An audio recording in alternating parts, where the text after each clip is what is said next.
Di video ini gue bakalan jelasin kalian bagaimana cara kalian menaklukkan ketakutan kalian. Setelah kalian menonton video ini, gue berani jamin bahwa sebenarnya hal yang kalian takuti itu mungkin saja itu hanya ada di dalam otak kalian.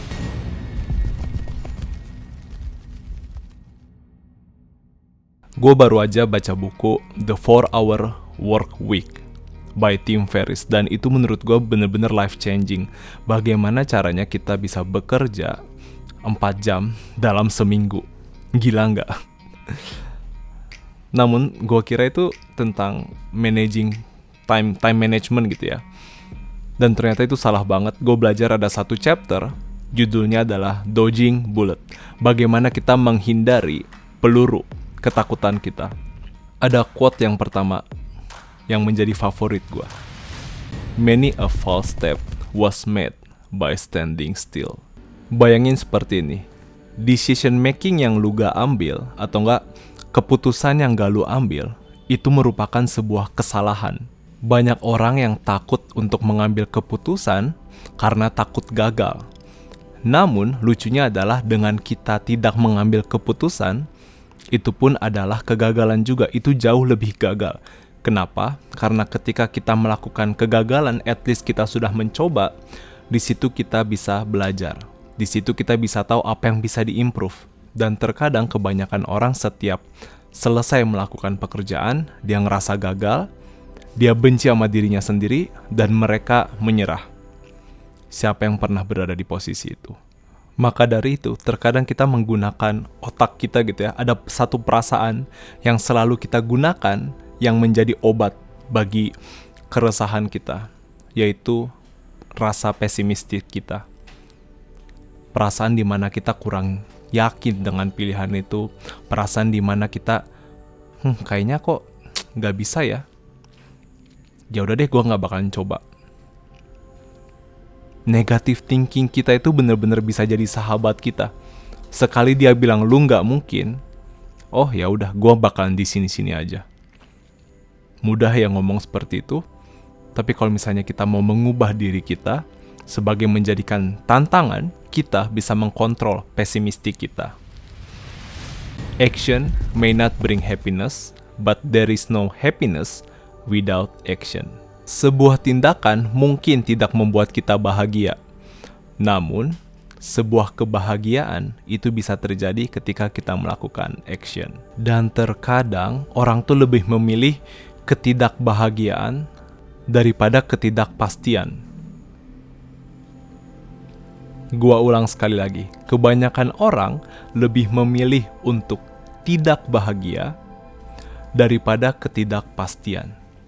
Gua takut kalau misalnya gua mencoba ini, takut gagal. Maka lebih mudah bagi gua untuk capek-capean di kereta, atau enggak lebih capek-capean untuk scrolling sosial media, nonton drama Korea.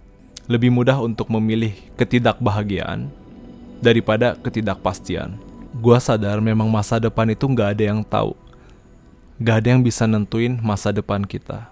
Makanya itu ketika kita ada waktu luang, kita tahu bahwa 5 jam lagi gua gak bakalan ngapa-ngapain. 5 jam lagi gua punya waktu luang.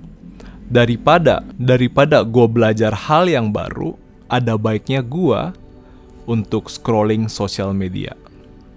Mungkin otak kalian gak bakalan ngomong kalimat yang gua nyatain, namun otak kita dengan mudah berpikir seperti itu. Agar apa? Agar kita merasa bahagia daripada ketidakpastian. Ketidakpastian itu bagaikan berjalan di sebuah kabut. Dan itu bisa menjadi menyeramkan. Kalau misalnya jurang gimana? Kalau misalnya gua gak sukses gimana? Siapa yang paham maksud gua? Dan terkadang itu akan timbul sebuah pertanyaan. Kok gue masih di sini-sini aja sih? Sebenarnya apa sih yang salah dengan gue? Kenapa gue gak bisa lebih sukses daripada orang lain?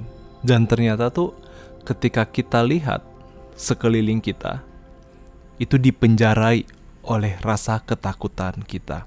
Atau enggak pekerjaan yang coba kita hindarin, atau enggak suatu hal yang kita tahu itu enggak bikin kita nyaman. akan lebih mudah untuk scrolling sosial media, relapse, drama Korea, Netflix. Dan ada quote yang bener-bener gue suka banget. Perang antara orang yang pesimis dengan orang yang optimis. Ketika gue membaca quote ini, otak gue bener-bener kayak mind blown gitu. Iya ya, ternyata progres seorang manusia itu tidak bisa melangkah jauh lebih dalam gitu ya, atau lebih jauh. Ternyata karena ini. Ketahui bahwa tidak ada bedanya antara orang pesimis yang berkata seperti ini. Oh, it hopeless, so don't bother doing anything. Oh, ini tuh gak ada poinnya, gak ada gunanya. Maka ada baiknya gak usah ngapa-ngapain. Ada juga orang optimis yang bahkan berkata seperti ini. Ngapain juga ngelakuin sesuatu? Toh pada akhirnya akan baik-baik saja. Itu adalah orang yang pesimis yang berbicara, orang optimis yang berbicara. Namun, keduanya mengatakan bahwa tidak untuk melakukan apa-apa. By the way, kalian telah memasuki pertengahan dari video ini. Artinya, ini adalah sebuah panggilan bagi kalian untuk melakukan perubahan. Dengan segala konten yang ada, dengan segala bullshit yang ada, kita butuh sebuah senjata. Senjata itu adalah ilmu. Jika kalian ngerasa kalian perlu dilengkapi dengan sebuah senjata ilmu ini, gue berharap kalian bisa subscribe sekarang. Dan gue berjanji sama kalian, ketika kalian subscribe, itu menjadi sebuah tantangan buat gue terus-menerus improve video gue agar gue bisa memberikan wisdom jauh lebih banyak kepada kalian. Do we have a deal?